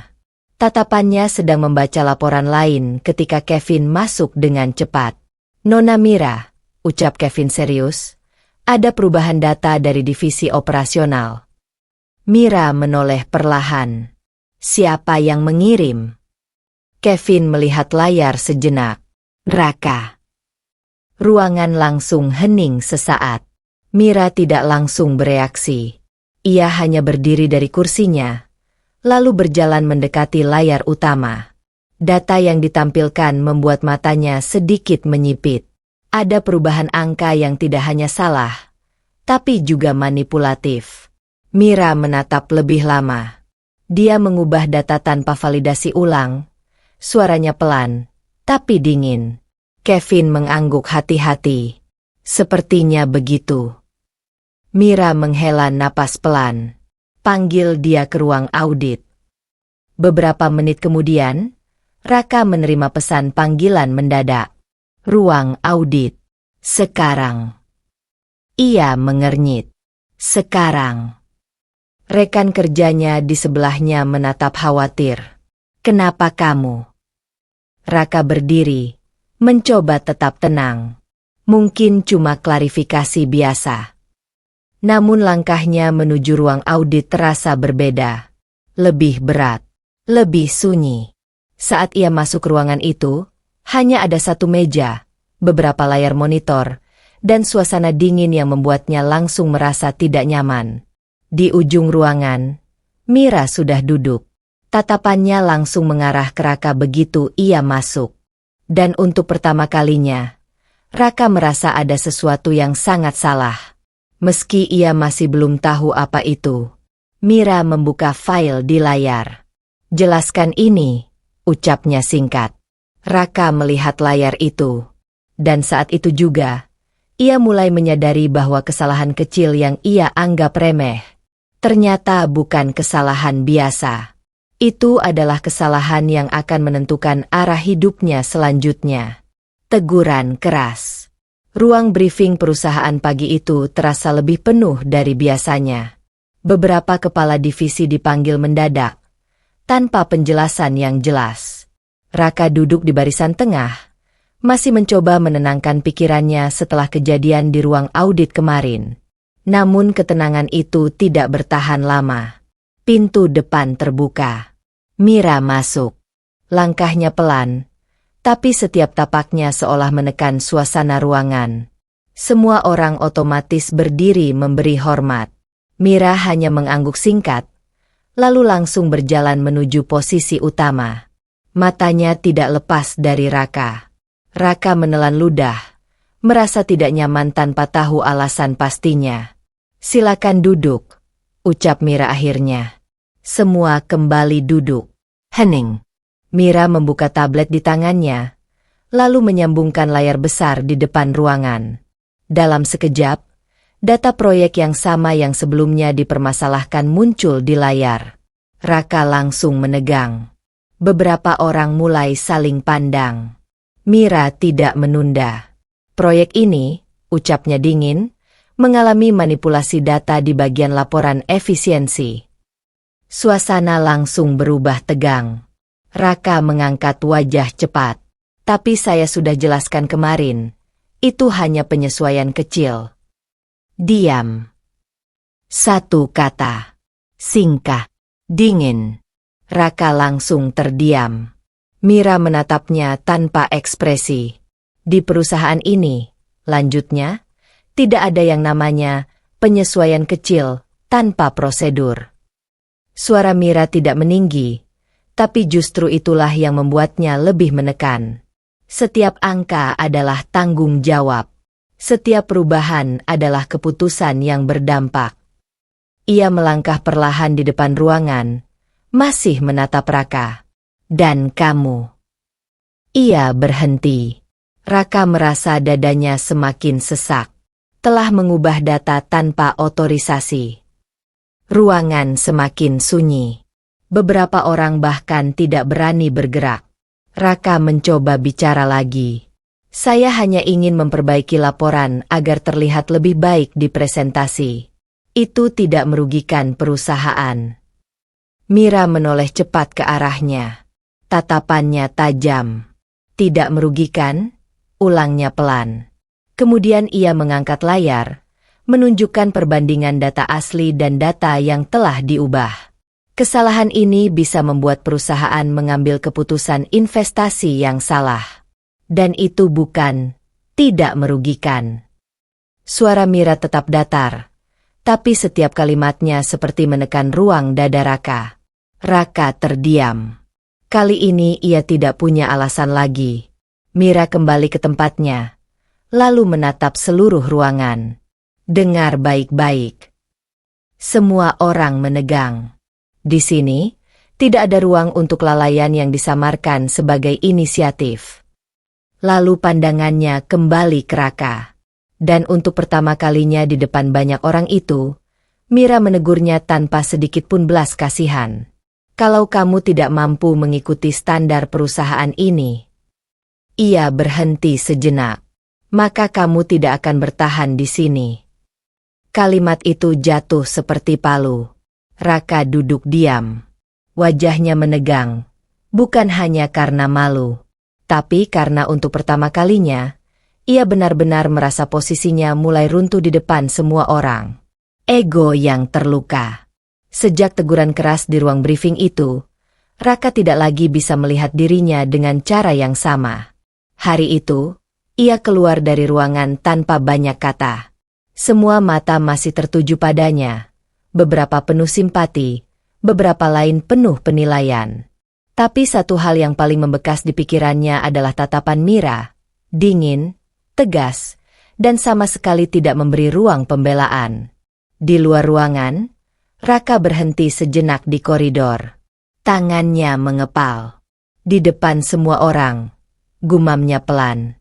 Dadanya naik turun, menahan sesuatu yang lebih dari sekadar marah. Itu campuran antara malu, tersinggung, dan hancurnya harga diri. Ia merasa dipermalukan. Bukan hanya sebagai karyawan, tapi sebagai laki-laki yang selama ini selalu merasa mampu. Di hari-hari berikutnya, tekanan itu tidak berhenti. Setiap kali Raka masuk ruang kerja, ia merasa ada jarak yang tercipta. Rekan-rekannya tidak lagi berbicara sehangat dulu. Beberapa bahkan hanya menyapa seperlunya, lalu kembali ke pekerjaan masing-masing. Raka mulai menyadari satu hal yang tidak ingin ia akui. Ia tidak lagi dipandang sama. Di atas mejanya, tumpukan revisi laporan terus bertambah.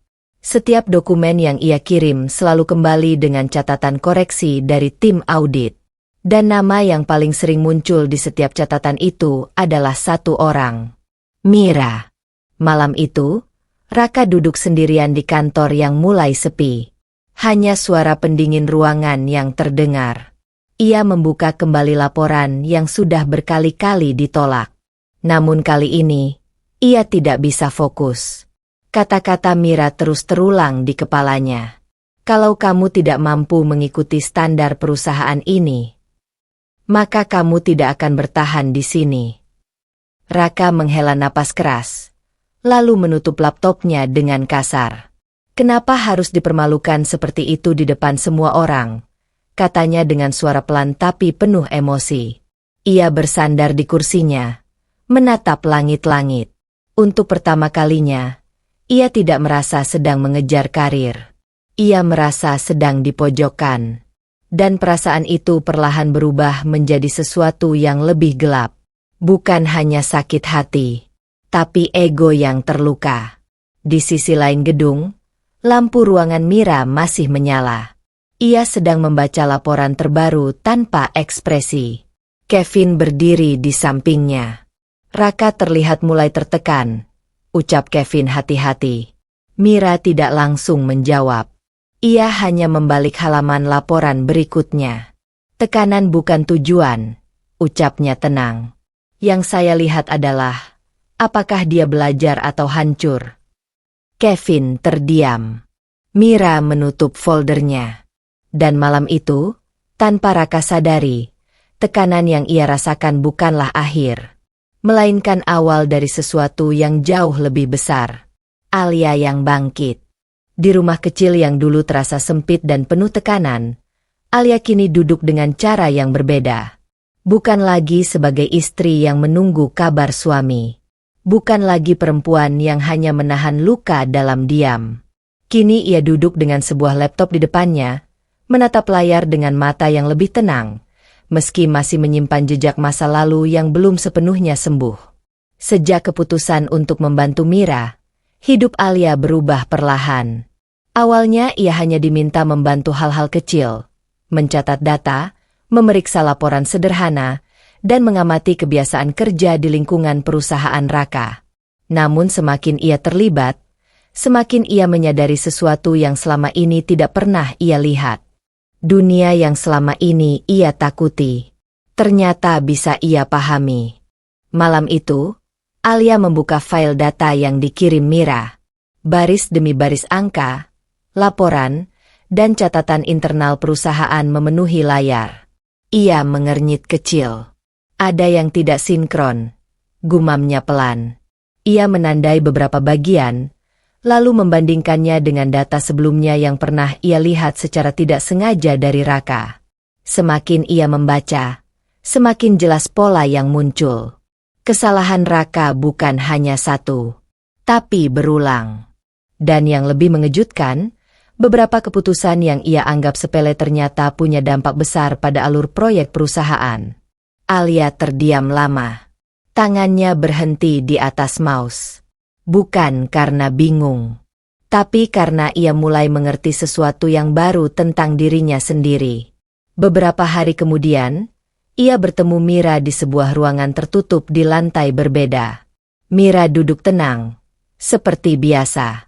Apa yang kamu temukan? Tanya Mira tanpa basa-basi. Alia menggeser laptop ke depan. Pola kesalahan Raka bukan kebetulan, ucapnya pelan tapi jelas. Dia sering mengubah data di bagian yang sama, dan selalu untuk memperbaiki citra hasil, bukan proses. Mira menatap layar tanpa emosi. Lalu ia mengangguk kecil. Teruskan. Kalimat itu sederhana. Tapi bagi Alia, itu berarti kepercayaan. Sepulang dari pertemuan itu, Alia tidak langsung pulang ke rumah. Ia duduk di sebuah kursi taman kecil di luar gedung. Angin malam menyentuh wajahnya. Untuk pertama kalinya setelah sekian lama, ia tidak menangis. Ia tidak merasa kecil. Ia tidak merasa hanya sebagai korban hidup. Ia justru merasa berguna. Dan perasaan itu membuat dadanya hangat dengan cara yang tidak pernah ia kenal sebelumnya. Di malam yang sama, Mira menerima laporan terakhir dari Alia. Ia membacanya perlahan, lalu menutupnya. Dia cepat belajar, ucapnya pelan. Kevin yang berdiri di sampingnya mengangguk. Dan Alia. Mira terdiam sejenak. Dia bukan lagi orang yang sama. Ia menatap keluar jendela gedung yang tinggi. Di luar sana, kota terus bergerak tanpa peduli siapa yang jatuh atau bangkit. Tapi di dalam cerita ini, Alia baru saja menemukan satu hal penting. Bahwa dirinya tidak hanya bisa bertahan dari luka, tapi juga bisa tumbuh darinya. Fakta terungkap. Suasana kantor hari itu terasa lebih dingin dari biasanya. Meski AC tidak diatur lebih rendah. Raka duduk di meja kerjanya, menatap layar yang sudah lama tidak ia pahami sepenuhnya lagi. Sejak teguran keras itu, setiap langkahnya seperti diawasi. Setiap laporan yang ia sentuh selalu kembali dengan koreksi. Dan setiap koreksi itu selalu membawa nama yang sama, Mira. Namun hari itu berbeda. Kevin memintanya datang ke ruang kecil di samping lantai utama. Bukan ruang rapat. Bukan ruang audit. Lebih seperti ruang yang jarang digunakan. Sunyi, dan terasa jauh dari hiruk-pikuk kantor. Raka masuk dengan ragu. Kenapa saya dipanggil ke sini? Tanyanya langsung. Kevin tidak langsung menjawab. Ia menutup pintu perlahan, lalu berdiri bersandar di meja. Duduk dulu, ucapnya singkat. Raka mengerutkan dahi, tapi tetap duduk. Ada sesuatu di wajah Kevin yang tidak biasa. Lebih serius dari biasanya. Kevin menghela napas pelan. Kamu tahu kenapa Mira begitu ketat terhadapmu? Tanyanya. Raka langsung menegang. Karena saya melakukan kesalahan. Jawabnya cepat. Saya sudah mengaku itu. Kevin menggeleng pelan. Bukan hanya itu. Raka terdiam. Ruangan menjadi sunyi beberapa detik. Kevin menatapnya lebih dalam. Aku kasih kamu satu petunjuk saja. Ucapnya akhirnya.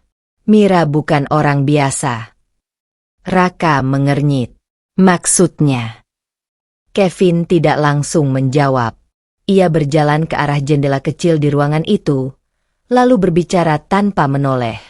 Selama ini kamu pikir dia hanya manajer baru, kan? Raka mengangguk pelan. Kevin tertawa kecil, tapi tanpa humor. Itu kesalahan pertama kamu. Raka mulai merasa tidak nyaman. Kalau dia bukan manajer biasa, lalu dia siapa? Tanyanya. Kevin diam sejenak, seolah menimbang sesuatu. Lalu ia berkata pelan, tapi jelas. Semua keputusan besar di perusahaan ini tidak pernah lepas dari dia. Raka terdiam. Termasuk proyek yang kamu pikir kamu pimpin sendiri. Kalimat itu menghantam Raka pelan tapi dalam. Ia mencoba mencerna. Tidak mungkin. Gumamnya. Dia cuma staf baru di divisi atas. Kevin menoleh. Tatapannya tajam. Dan kamu masih percaya itu? Raka merasa tenggorokannya mengering. Ada sesuatu yang mulai retak dalam pikirannya. Semua teguran, semua audit, Semua perubahan mendadak. Terlihat tidak lagi seperti kebetulan. Kevin melangkah mendekat. "Raka," ucapnya lebih pelan, "kalau kamu masih menganggap Mira hanya atasan biasa." Ia berhenti sejenak. "Kamu belum melihat seluruh gambarnya." Raka menatapnya, bingung sekaligus gelisah. "Lalu apa yang belum saya lihat?" tanyanya akhirnya. Kevin tidak langsung menjawab. Ia hanya menatap Raka lama. Dan untuk pertama kalinya, Raka merasa bahwa dirinya selama ini bukan hanya sedang bekerja di perusahaan besar, tapi sedang berada di bawah seseorang yang jauh lebih tinggi dari yang ia bayangkan. Kecurigaan muncul. Sejak percakapan singkat dengan Kevin, pikiran Raka tidak pernah benar-benar tenang. Kalimat itu terus berputar di kepalanya. Mira bukan orang biasa. Awalnya Raka mencoba mengabaikannya. Ia menganggap itu hanya cara Kevin membuatnya lebih berhati-hati. Namun semakin hari, semakin banyak hal yang tidak masuk akal jika ia terus menganggap Mira hanya seorang manajer biasa. Raka duduk di meja kerjanya, menatap layar tanpa benar-benar membaca. Tangannya kemudian membuka ulang semua catatan revisi yang pernah dikirim Mira kepadanya. Satu persatu. Dan semakin ia membaca, semakin ia mulai melihat pola yang aneh. Bukan hanya koreksi, tapi detailnya terlalu dalam. Seolah Mira tidak sedang menilai laporan dari atas, melainkan dari dalam sistem itu sendiri. Raka mengerutkan dahi. "Ini bukan gaya manajer biasa," gumamnya pelan. Siang itu, Raka mencoba mencari jawaban dengan caranya sendiri. Ia mulai bertanya pada beberapa rekan kerja di divisi lain, dengan hati-hati. "Menurut kalian, Mira itu orang seperti apa?" Beberapa hanya mengangkat bahu. "Ketat. Perfeksionis. Baru masuk, tapi langsung pegang banyak keputusan." Jawaban itu justru membuat Raka semakin bingung. Baru masuk. Tapi kenapa seolah semua orang di perusahaan ini tetap patuh tanpa mempertanyakan terlalu jauh?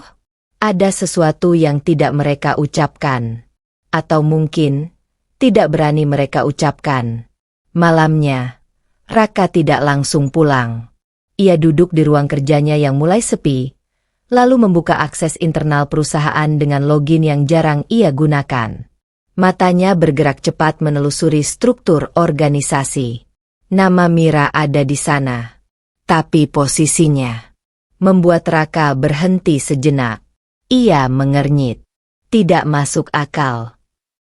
Jabatannya memang tercatat sebagai bagian manajemen, tapi ada banyak akses dan otorisasi yang jauh melebihi level tersebut. Bahkan beberapa keputusan strategis perusahaan mencantumkan persetujuan kode internal yang tidak ia kenali. Raka menatap layar lama. Dadanya mulai terasa tidak nyaman. Kecurigaan itu berubah menjadi dorongan. Keesokan harinya, Raka mulai memperhatikan Mira lebih sering dari kejauhan. Cara orang-orang bereaksi saat Mira masuk ruangan. Cara percakapan langsung berhenti ketika Mira lewat. Bahkan cara Kevin selalu berbicara dengan nada berbeda setiap kali menyebut namanya. Semua itu bukan lagi kebetulan. Di satu titik, Raka berdiri di lorong kantor, memperhatikan Mira yang baru keluar dari ruang rapat. Langkahnya tenang. Wibawanya tidak berlebihan, tapi cukup untuk membuat orang-orang menyingkir tanpa diminta. Raka menyipitkan mata. Siapa sebenarnya dia? Gumamnya pelan. Untuk pertama kalinya, Raka tidak lagi hanya merasa ditegur atau diawasi. Ia merasa ada sesuatu yang disembunyikan darinya. Sesuatu yang jauh lebih besar dari sekadar kesalahan kerja. Dan semakin ia mencoba memahami Mira, semakin ia merasa bahwa dirinya justru sedang masuk lebih dalam ke sesuatu yang tidak ia kendalikan lagi. Kebenaran terbuka. Raka tidak lagi bisa menahan rasa penasarannya. Kecurigaan yang sejak beberapa hari terakhir mengganggu pikirannya, akhirnya mendorongnya untuk mencari jawaban lebih dalam. Kali ini, ia tidak hanya melihat data perusahaan, ia mencoba menelusuri jejak pribadi yang selama ini tertutup rapat. Dan satu kesalahan kecil di sistem internal justru membuka semuanya. Sebuah file lama muncul di layar komputer Raka saat ia mengakses arsip karyawan yang sudah tidak aktif di divisi sebelumnya. Ia mengira itu hanya data biasa. Namun ketika ia membuka dokumen pendukungnya, matanya langsung berhenti. Foto lama. Sebuah keluarga. Dan di sana, Raka melihat Alia. Ia terdiam. Ini, gumamnya pelan. Tangannya mulai dingin. Di samping Alia dalam foto itu, ada seorang gadis yang lebih muda. Wajahnya berbeda dari sekarang, tapi garis wajahnya masih bisa dikenali. Mira.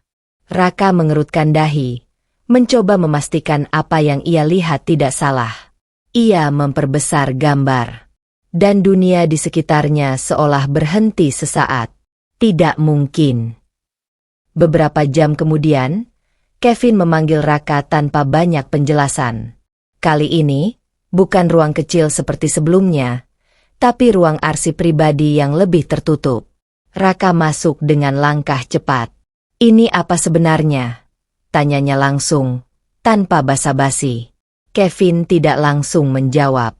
Ia menutup pintu, lalu mengeluarkan sebuah map tebal dari laci. Duduk, ucapnya tenang. Raka tidak duduk. Jelaskan sekarang. Kevin menghela napas pelan, lalu meletakkan map itu di atas meja. Karena kamu sudah melihat sebagian, tidak ada gunanya disembunyikan lagi.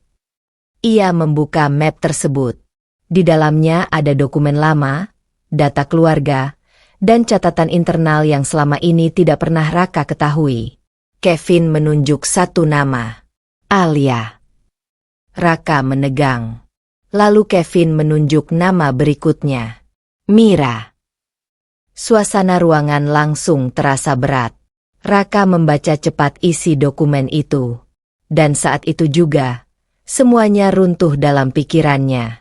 Kevin berbicara pelan, tapi setiap katanya jelas. Mira adalah adik Alia. Raka terdiam. Kevin melanjutkan. Dan berarti. Ia berhenti sejenak, menatap Raka lurus. Dia adalah adik iparmu. Sun. Tidak ada suara lain di ruangan itu selain napas Raka yang mulai tidak teratur. Ia mundur satu langkah. Jadi selama ini, suaranya serak. Dia tahu semuanya. Kevin tidak menjawab langsung. Itu sudah cukup sebagai jawaban. Raka merasa dadanya sesak. Semua teguran. Semua tekanan. Semua kesalahan yang ia anggap hanya masalah pekerjaan. Ternyata tidak pernah sesederhana itu. Ia menatap map di atas meja, lalu menutup matanya sesaat.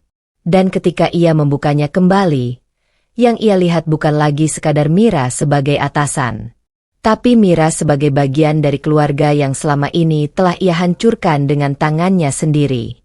Penyesalan datang. Raka duduk di ruang kerjanya tanpa benar-benar melakukan apapun. Map yang tadi diberikan Kevin masih tergeletak di atas meja, terbuka sebagian. Nama Alia dan Mira di dalamnya seolah terus menatapnya, mengingatkan pada kebenaran yang baru saja menghantam hidupnya. Tangannya gemetar kecil saat ia mencoba merapikan dokumen itu, tapi pikirannya sudah tidak lagi berada di ruangan tersebut. Semua terasa kacau. Dia, adik iparku, gumamnya pelan, seakan mencoba memastikan kata itu masih masuk akal di kepalanya. Namun tidak ada bagian dari situasi ini yang bisa ia anggap normal lagi. Bayangan demi bayangan mulai muncul di pikirannya. Wajah Mira saat menegurnya di ruang briefing. Tatapan dingin saat ia dipanggil ke ruang audit. Suara tenang tapi mematahkan harga dirinya di depan semua orang. Dan yang lebih menyakitkan, ia kini tahu bahwa semua itu bukan sekadar atasan yang sedang menjalankan tugas, tapi seseorang yang terhubung langsung dengan keluarganya yang sudah ia hancurkan sendiri. Raka menunduk. Dadanya terasa sesak. Selama ini, aku tidak tahu apa-apa, katanya pelan, tapi suaranya penuh penyesalan. Malam itu, ia tidak langsung pulang. Ia tetap duduk di kantor yang sudah sepi, hanya ditemani cahaya lampu redup dan suara AC yang pelan. Sesekali ia membuka kembali file kerja, tapi tidak satu pun yang bisa ia pahami dengan benar. Pikirannya terlalu penuh, terlalu berat. Di sudut lain gedung, Mira sedang berdiri di dekat jendela ruangannya. Kevin berdiri tidak jauh darinya. Dia sudah tahu, ucap Kevin pelan. Mira tidak langsung bereaksi. Ia hanya menatap lampu-lampu kota di luar. Bagaimana reaksinya? Tanyanya singkat. Kevin terdiam sejenak. Terpukul. Hening sesaat. Mira menurunkan pandangannya sedikit, tapi wajahnya tetap sulit dibaca. Baru terpukul, ucapnya pelan. Belum menanggung semuanya. Kevin tidak menjawab. Sementara itu, di ruangannya, Raka akhirnya berdiri. Ia berjalan pelan ke kaca jendela, menatap pantulan dirinya sendiri. Wajah yang dulu penuh percaya diri kini terlihat lelah dan kosong. Kalau aku tahu dari awal, suaranya tercekat. Semuanya tidak akan seperti ini. Namun kalimat itu langsung ia hentikan sendiri. Karena ia tahu, itu bukan kebenaran. Ia tidak bisa menyalahkan ketidaktahuan. Yang ia hadapi sekarang adalah akibat dari setiap keputusan, dari setiap kesalahan, dari setiap kata yang dulu ia anggap sepele. Raka menutup mata. Dan untuk pertama kalinya, penyesalan itu tidak hanya singgah, tapi benar-benar menetap di dalam dirinya. Permohonan maaf. Sejak kebenaran itu terungkap, Raka tidak lagi bisa berpura-pura bahwa semuanya baik-baik saja. Setiap langkahnya di kantor terasa berat. Setiap kali ia melihat Alia di pikirannya, ada sesuatu yang menekan dadanya lebih dalam dari sekadar penyesalan biasa. Dan hari itu, ia akhirnya mengambil keputusan. Ia harus bertemu Alia. Bukan sebagai suami yang dulu merasa paling benar. Bukan sebagai karyawan yang sedang tertekan. Tapi sebagai seseorang yang sadar bahwa ia telah menghancurkan sesuatu yang sangat berharga. Sore menjelang malam, Raka berdiri di depan sebuah tempat sederhana yang dulu ia anggap biasa saja. Rumah itu. Rumah yang pernah ia tinggali bersama Alia. Namun sekarang, setiap sudutnya terasa berbeda di matanya. Ia menarik napas panjang. Tangannya sempat ragu di udara sebelum akhirnya mengetuk pintu. Tok, tok, hening. Beberapa detik kemudian, pintu terbuka. Alia berdiri di sana. Tatapannya tenang, tidak terkejut, tapi juga tidak hangat. Seolah ia sudah tahu Raka akan datang suatu hari nanti. Raka menelan ludah. Alia. Suaranya pelan, hampir pecah. Alia tidak langsung menjawab. Hanya menatapnya. Raka menunduk sedikit. Aku. Ia berhenti, mencoba mengatur napasnya. Aku minta maaf. Kalimat itu keluar akhirnya. Tapi setelah itu, ia terdiam lagi. Karena ia tidak tahu harus mulai dari mana. Semua yang aku lakukan, lanjutnya pelan. Aku sadar sekarang itu salah. Suaranya bergetar. Aku terlalu egois. Aku tidak melihat kalian. Aku tidak menghargai apa yang sebenarnya penting. Alia masih diam. Wajahnya sulit dibaca. Raka mengepalkan tangannya sendiri. Aku tahu aku tidak bisa mengubah masa lalu, katanya lebih pelan. Tapi aku benar-benar menyesal. Ia menatap Alia untuk pertama kalinya. Mata itu penuh beban, penuh rasa bersalah. Kalau aku bisa mengulang semuanya, aku tidak akan pernah memperlakukanmu seperti itu. Hening. Angin sore lewat pelan di antara mereka. Alia akhirnya menghela napas kecil. Bukan marah. Bukan juga menerima. Hanya tenang. Aku tidak butuh kata maaf yang datang terlambat. Raka. Ucapnya pelan. Kalimat itu sederhana. Tapi bagi Raka, itu terasa seperti jatuhnya sesuatu yang tidak bisa ia tahan lagi. Raka menutup matanya sesaat. Dadanya semakin sesak. Aku tahu, suaranya hampir tidak terdengar. Tapi aku harus bilang itu. Alia menatapnya lama. Lalu tanpa banyak kata, ia berkata pelan. Kalau kamu benar-benar menyesal, buktikan dengan berubah. Bukan dengan kata-kata. Setelah itu, ia sedikit mundur. Bukan menutup pintu dengan keras. Tapi cukup untuk menunjukkan jarak yang sudah terbentuk terlalu jauh. Pintu perlahan tertutup.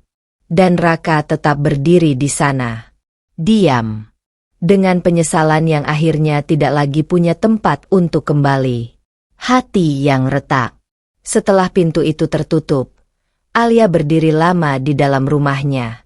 Tidak ada suara lain selain detak jam dinding yang terasa lebih keras dari biasanya. Ia tidak bergerak. Hanya menatap pintu seakan masih bisa merasakan sisa kehadiran Raka di baliknya.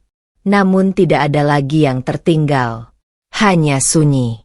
Alia perlahan menunduk, lalu menarik napas panjang. Akhirnya dia datang juga. Gumamnya pelan, tapi tidak ada kelegaan di suaranya. Tidak ada juga kebahagiaan. Hanya sesuatu yang datar, seperti luka yang sudah terlalu lama terbuka sampai tidak lagi terasa sakitnya. Di sudut lain kota, Raka masih berdiri di depan rumah itu. Ia tidak pergi. Entah kenapa kakinya seperti menolak untuk melangkah. Ia menatap jendela yang gelap, berharap mungkin Alia akan kembali membuka pintu, atau setidaknya memanggil namanya sekali lagi. Namun tidak ada. Hanya malam yang semakin dingin. Raka akhirnya menunduk. Aku memang sudah terlambat, katanya pelan pada dirinya sendiri. Dan untuk pertama kalinya, ia tidak mencoba membela diri. Di dalam rumah, Alia duduk di kursi kayu dekat jendela. Tangannya menggenggam gelas air, tapi tidak diminum. Pikirannya kembali ke masa lalu. Hari-hari ketika ia masih mencoba bertahan dalam rumah tangga yang perlahan runtuh. Ucapan-ucapan dingin. Sikap yang mengabaikan. Dan semua keputusan Raka yang membuatnya merasa tidak pernah cukup. Alia menutup mata sebentar. Bukan karena ingin menangis, tapi karena ia sudah terlalu sering menangis sampai air mata itu sendiri seperti tidak lagi punya tempat keluar. Beberapa menit kemudian, ia berdiri. Langkahnya pelan menuju kamar. Setiap langkah terasa seperti menjauh dari sesuatu yang tidak ingin ia ulangi lagi. Ia berhenti di depan cermin, menatap dirinya sendiri. Kalau aku kembali, ucapnya pelan. Aku hanya akan mengulang luka yang sama. Ia diam. Lalu menggeleng kecil. Tidak lagi. Sementara itu, di luar rumah, Raka akhirnya berbalik. Langkahnya pelan, berat, seperti setiap langkah membawa sesuatu yang patah di dalam dirinya. Ia tidak marah. Tidak juga berharap.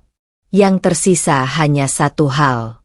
Kesadaran bahwa Alia tidak lagi berada di dunia yang sama dengannya. Dan kali ini, bukan jarak fisik yang memisahkan mereka, tapi hati yang sudah terlalu retak untuk disatukan kembali. Kejatuhan total. Pagi itu, suasana perusahaan terasa lebih dingin dari biasanya. Raka dipanggil tanpa penjelasan. Hanya sebuah pesan singkat yang membuatnya harus naik ke lantai paling atas.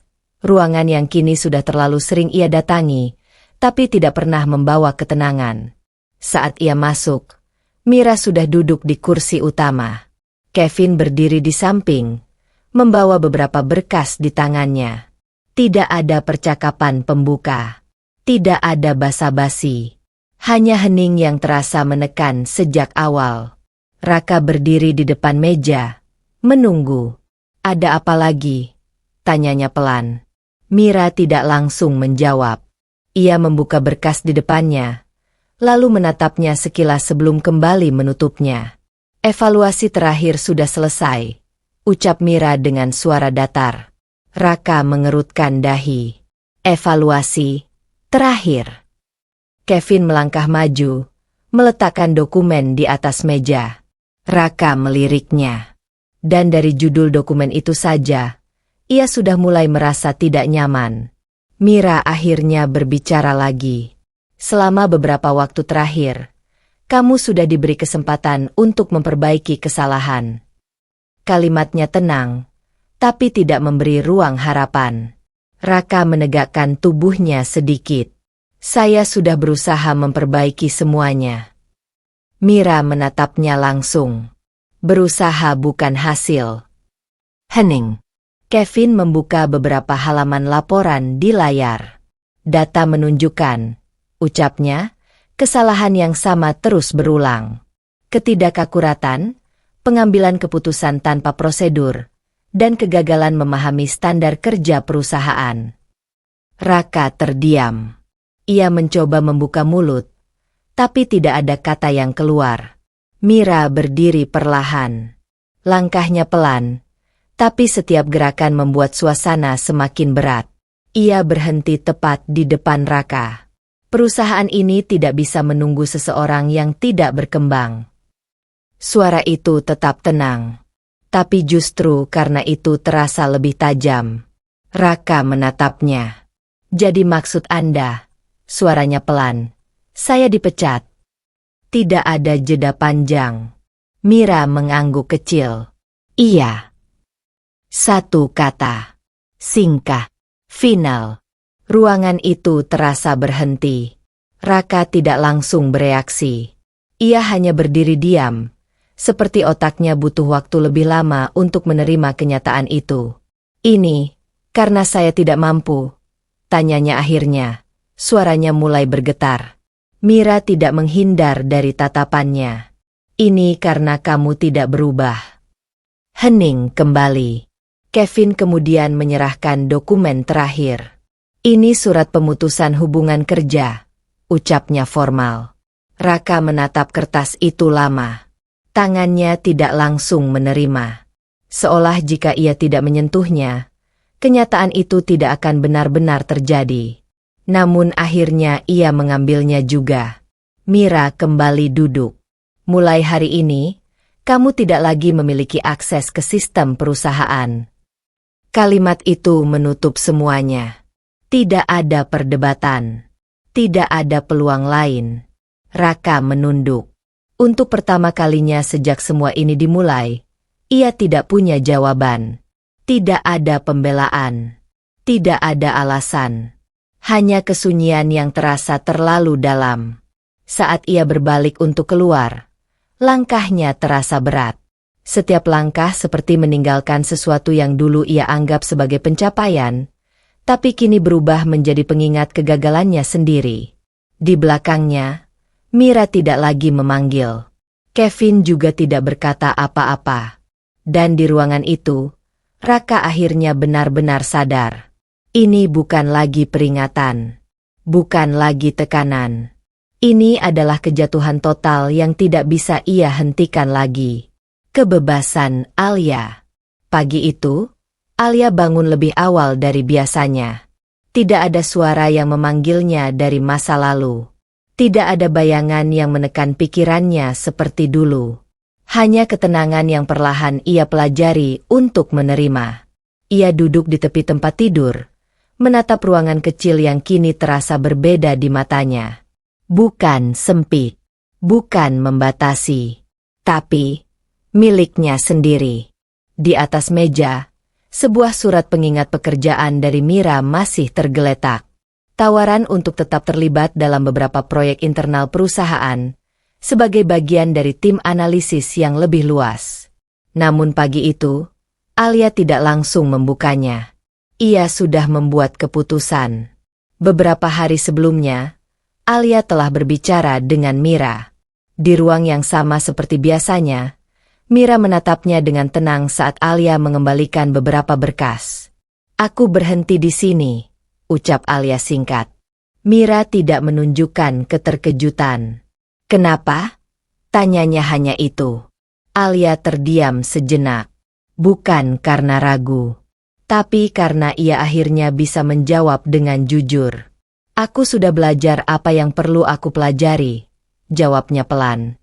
Sekarang aku ingin belajar hidupku sendiri. Mira menatapnya lama, lalu mengangguk kecil. Kalau itu pilihanmu. Tidak ada penolakan. Tidak ada paksaan. Hanya penerimaan. Kembali ke pagi ini, Alia berdiri dari tempat tidurnya. Ia berjalan ke jendela. Di luar, kota sudah mulai sibuk seperti biasa. Orang-orang berangkat dengan tujuan masing-masing, tanpa tahu cerita di balik seseorang yang berdiri diam di balik kaca. Alia menarik napas dalam. Untuk pertama kalinya, napas itu terasa ringan. Ia membuka lemari, mengambil beberapa pakaian sederhana, dan memasukkannya ke dalam tas kecil. Tidak banyak yang ia bawa. Karena kali ini, ia tidak sedang melarikan diri. Ia sedang memulai. Di perjalanan keluar rumah, Alia berhenti sejenak di depan pintu. Tangannya menyentuh gagang pintu itu perlahan. Bukan karena ragu, tapi karena mengingat semua yang pernah terjadi di dalamnya. Lalu ia tersenyum kecil. Bukan senyum bahagia yang berlebihan, tapi senyum seseorang yang akhirnya berdamai dengan masa lalunya. Saat pintu tertutup di belakangnya, Alia tidak menoleh lagi. Langkahnya pelan, tapi pasti. Dan untuk pertama kalinya dalam hidupnya, ia tidak berjalan sebagai istri yang tersakiti, atau adik yang dianggap lemah, atau korban keadaan. Ia berjalan sebagai dirinya sendiri. Alia yang bebas. Balasan yang sempurna. Ruangan kantor lantai atas itu terasa tenang. Tidak lagi ada ketegangan rapat. Tidak lagi ada suara perdebatan. Hanya sunyi yang rapi, seperti akhir dari sebuah perjalanan panjang yang melelahkan. Mira berdiri di depan jendela besar, menatap kota yang terbentang di bawahnya. Semua terlihat kecil dari sini. Semua masalah, semua luka, semua keputusan yang dulu terasa berat, kini seperti sudah menemukan tempatnya masing-masing. Kevin berdiri tidak jauh darinya, tidak berbicara. Ia tahu, hari ini bukan hari untuk banyak kata. Di meja kerja, sebuah laporan akhir sudah tersusun rapi. Nama Raka tidak lagi ada di sistem perusahaan. Semua akses telah ditutup. Semua tanggung jawab telah dialihkan. Bukan sebagai hukuman yang berlebihan, tapi sebagai konsekuensi yang tidak bisa dihindari. Mira mengambil napas pelan. Untuk sesaat, wajahnya tetap tenang seperti biasa. Namun ada sesuatu yang berbeda di dalam dirinya. Bukan dingin. Bukan kosong. Tapi selesai. Ia tidak lagi menanggung beban yang selama ini diam-diam ia simpan. Bukan hanya soal pekerjaan, tapi soal masa lalu yang akhirnya menemukan titik akhirnya. Di luar gedung, Alia berdiri di trotoar yang terkena cahaya matahari pagi. Tas kecil di tangannya terasa ringan. Langkahnya tidak terburu-buru. Tidak ada lagi rasa takut yang menahan. Tidak ada lagi suara yang membuatnya ragu pada dirinya sendiri. Ia menatap langit sebentar, lalu tersenyum. Untuk pertama kalinya, benar-benar tersenyum tanpa beban. Di lantai atas, Mira akhirnya menoleh dari jendela. Kevin memandangnya. Sudah selesai? Tanyanya pelan. Mira tidak langsung menjawab. Ia hanya mengangguk kecil. Sudah. Hening sebentar. Lalu Mira menutup mata sesaat, seperti memastikan sesuatu di dalam dirinya benar-benar telah selesai. Ketika ia membuka mata lagi, tatapannya lebih ringan dari sebelumnya. Bukan karena ia menang, tapi karena semuanya sudah ditempatkan sebagaimana mestinya. Di tempat lain, Alia melangkah pergi tanpa menoleh ke belakang. Langkahnya stabil, tenang, dan setiap langkah itu terasa seperti menghapus satu persatu bayangan masa lalu. Mira akhirnya tersenyum kecil. Bukan senyum kemenangan. Bukan senyum dendam. Tapi senyum seseorang yang melihat keadilan akhirnya berjalan dengan caranya sendiri. Dan di bawah langit yang sama, Alia juga tersenyum. Bukan karena semua luka hilang, tapi karena untuk pertama kalinya, ia benar-benar bebas.